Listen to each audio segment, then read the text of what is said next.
Together for Catherine and Roseanne Foley. Thank you very much. My sister and I, Roseanne, have been coming here for the last 3 years, and it's really great.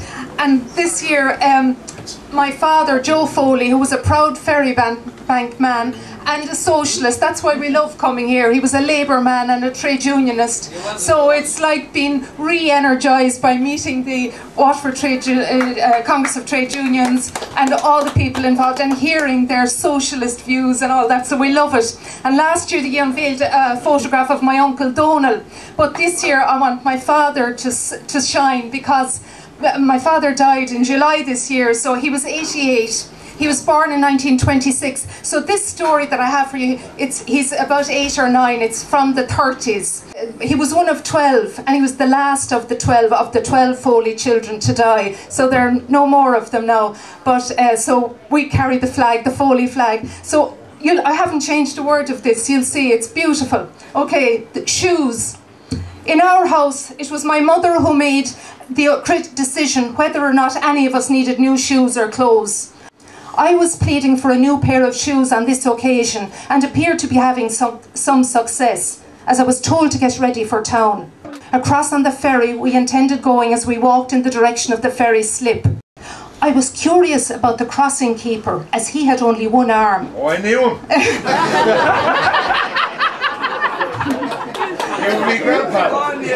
Later I learned his other arm was severed in a shunting accident at the station marshalling yard. A chase was inevitable. Paddy was an active man and fairly fast on his feet. When he caught somebody, he administered a few kicks in the arse. Failing a capture, he often reverted to stone throwing, and boy, he certainly had an accurate shot. So between all his attributes, he had the fear of God in all of us. My mother and I went down the slipway and were helped aboard by a ferryman. The boat crew varied. Some days you had 2, and other days, if the weather was wild, the crew was increased to 4. A chubby little man named Larry was the skipper. He wore a peak cap and smoked a cigarette. He also sold us purple tickets at 1 penny each, the fare to cross the river. Larry, the ticket man, had a cigarette in his mouth, as usual, inhaling and exhaling, synchronised with his movements back and forward. When finally berthed, we disembarked onto the hulk, which was connected to the Adelphi Quay by a gangway. The trip was well worth a penny. My mother and I walked along Adelphi Quay towards the Mall. We then rounded the corner opposite Reginald's Tower, passing along by the steps of the Adelphi and Imperial hotels, across to R.A. Merry's grocery establishment on the other side of the Mall. This made our entry into Merry's all the more pleasant, as you felt the warm atmosphere on opening the door. And then you got this lovely aroma coming from the various commodities on display, such as tea, coffee, raisins, onions, oranges and apples. In my opinion, the smoked bacon was the dominant contributor to this fragrance. I was fascinated by the man serving at the bacon counter and his speed in slicing rashers. He was turning a wheel with one hand and flicking the rashers to the other one side with the other. A fine big man with a red complexion and an aquiline nose, wearing a spotless white coat. My mother told me he was known as the Rasher King because of his appearance and his dexterity. It was worth a visit to Merry's just to see this man in action. My mother was given VIP treatment in this shop, as a ferrybank man was the manager here. Her order was taken and delivery would be effected that evening. Mother said our next port of call would be Codes of Barnstrand Street to buy the shoes. My mother introduced me by saying, "This is Joseph. Look at the state of him. I had to drag him in from the fields." Saying this, I think, was routine. I want a good, durable pair of black boots, size 3. I tried on a few pairs and was having difficulty fitting them on, so a shoehorn was given to me. It was no help. My feet were beginning to swell with all the pushing, but sure, I forgot my feet had grown since the last time. We tried size 4. Yes, they slipped on all right.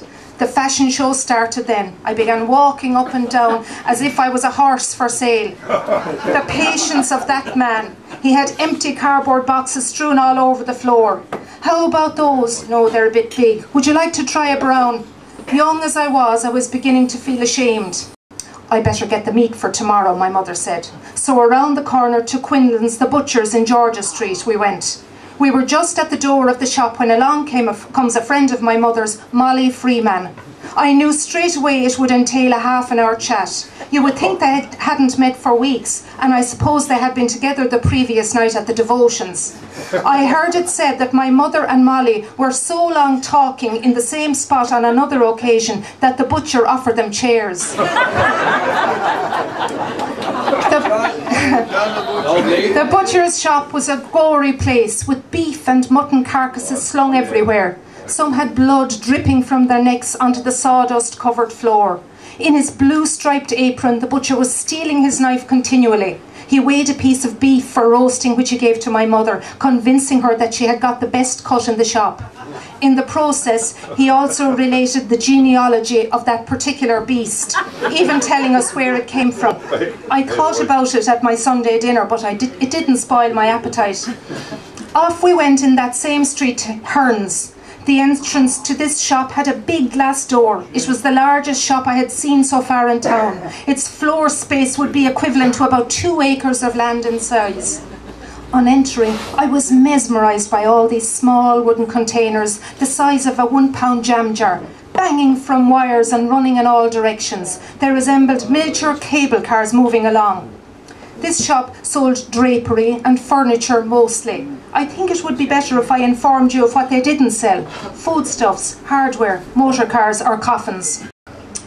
My mother was getting through her messages all right. We'll go to Henry Bell's on the quay. You couldn't miss it, as a huge bell hung out over the footpath in front of the shop. In we went and ordered paint, paraffin oil and some methylated spirits for the Primus. At last we were down on the ferry boat making our voyage homewards. Upriver we sailed on this occasion as the tide was ebbing, and the crew as usual rowed us o'er the river.